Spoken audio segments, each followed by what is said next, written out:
मुख्तार अंसारी को gangster act मामले में गाजीपुर की एमपी एमएलए कोर्ट ने 10 साल की सजा सुना दी। इसके साथ ही सजा के साथ 5 लाख रुपए का जुर्माना भी लगा दिया गया। वहीं गैंगस्टर एक्ट में आरोपी मुख्तार के सांसद भाई अफजल पर भी कोर्ट थोड़ी देर में फैसला सुनाने वाली है। अगर अफजल अंसारी को 2 साल से ज्यादा की सजा होती है तो उनकी संसद सदस्यता भी जा सकती है।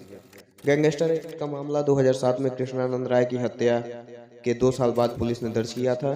आपको बता दें कि कृष्णानंद राय की हत्या 2005 में हो गई थी। यह केस राय की हत्या के बाद हुई आगजनी बवाल और कारोबारी नंद किशोर रुंगटा की अपहरण हत्या को आधार बनाते हुए पुलिस ने दर्ज किया था। 2007 के बाद यानी 16 साल से यह मामला गाजीपुर की एमपी एमएलए कोर्ट में चल रहा था। इस मामले में 15 अप्रैल को फैसला आना था। हालांकि जज की छुट्टी पर जाने से सुनवाई टल गई थी। पिछले साल 23 सितंबर 2022 को दोनों भाई पर गैंगस्टर एक्ट के तहत आरोप तय हुए थे। दरअसल 2005 में हुई पूर्व विधायक कृष्णानंद राय की हत्या मामले में अंसारी बंधु 4 साल पहले बरी किए जा चुके हैं। हालांकि गैंगस्टर एक्ट का यह मामला उसी से जुड़ा हुआ है। ऐसे में कोर्ट के फैसले से पहले कृष्णानंद राय की पत्नी अलका राय ने कहा, मुझे न्यायिक व्यवस्था पर पूरा भरोसा है। पिछले दिनों अफजल अंसारी ने कहा था कि हम पर हत्या का जो केस लगाया गया था उसमें कोर्ट बरी कर चुका है। ऐसे में गैंगस्टर एक्ट के मुकदमे का कोई आधार ही नहीं बनता। हमें कोर्ट पर पूरा भरोसा है। आपको बता दें कि इस समय कोर्ट के बाहर रैपिड एक्शन फोर्स तैनात है। बाहरी शख्स की एंट्री बंद कर दी गई है। मीडिया कर्मियों को भी कोर्ट परिसर के बाहर कर दिया गया है। बसपा सांसद अफजल अंसारी गाजीपुर कोर्ट पहुंच चुके हैं और उनकी 2 कारों को कोर्ट कैंपस में आने की अनुमति दी गई। बांदा जेल में बंद मुख्तार को गाजीपुर कोर्ट नहीं लाया गया। वह जेल से ही वीडियो कॉन्फ्रेंसिंग के जरिए पेशी में शामिल हुआ था। आइए आपको बताते हैं कृष्णानंद हत्याकांड कैसे हुआ था। एक्सयूवी से 8 लोग उतरे और ताबड़तोड़ फायरिंग करके कृष्णानंद राय की हत्या कर दी थी। गाजीपुर की मोहम्मदाबाद विधानसभा सीट पर 1985 से 2002 तक अंसारी बंधुओं का दबदबा रहा। साल 2002 में भाजपा नेता कृष्णानंद राय ने अंसारी फैमिली का विजय रथ रोकते हुए चुनाव जीता और विधायक बन गए। उन्होंने अफजल अंसारी को 8000 वोटों से हरा दिया। यहीं से अंसारी और कृष्णानंद राय के बीच अदावत शुरू हो गई।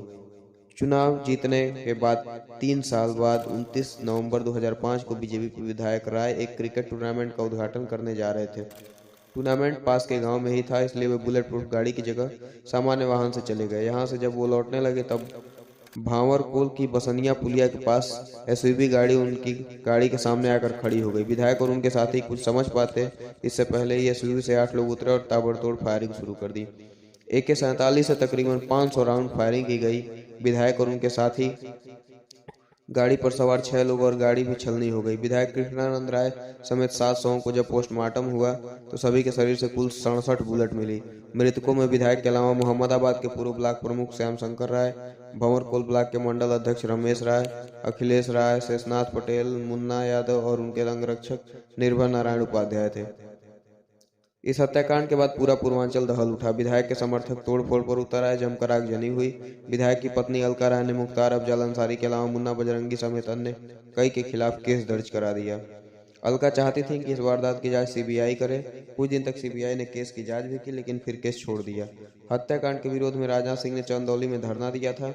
इसके बाद केस की जांच सीबीआई को सौंपी गई। सीबीआई ने मुख्तार अंसारी को मुख्य साजिशकर्ता माना। मुख्तार मऊ विधानसभा क्षेत्र से 5 बार विधायक रह चुके थे। 2005 में मऊ में भड़की हिंसा में नाम सामने आने पर उन्होंने कोर्ट में सरेंडर कर दिया। इस हत्याकांड के एकमात्र चश्मदीद गवाह शशिकांत राय थे। उनकी कुछ ही दिन बाद संदिग्ध हालात में मौत हो गई। मामले में जांच चली लेकिन सबूत नहीं मिले। इसके बाद कृष्णानंद हत्याकांड के सभी आरोपियों को बाइज्जत बरी कर दिया गया। पूर्वांचल के भेलूपुर में साल 1997 में कोयला व्यापारी नंद किशोर रुंगटा की अपहरण के बाद हत्या कर दी गई थी। नंद किशोर के भाई महावीर प्रसाद रुंगटा ने दिसंबर 1997 को भेलूपुर थाने में मुकदमा दर्ज कराया था और उनका आरोप था कि 5 नवंबर 1997 को शाम 5 बजे टेलीफोन पर मुख्तार अंसारी ने धमकी दी थी। महावीर ने मुख्तार अंसारी और महरूपुर निवासी अताउर रहमान उर्फ बाबू के खिलाफ केस दर्ज करवाया। आरोप था कि वारदात को मुख्तार के सामने भरोसेमंद शूटर अताउर रहमान ने अंजाम दिया। रहमान कोयला व्यवसायी बनकर नंद किशोर की डील के बहाने उठा ले गया। उसने नंद किशोर की हत्या कर शव को प्रयागराज में ठिकाने लगा दिया था।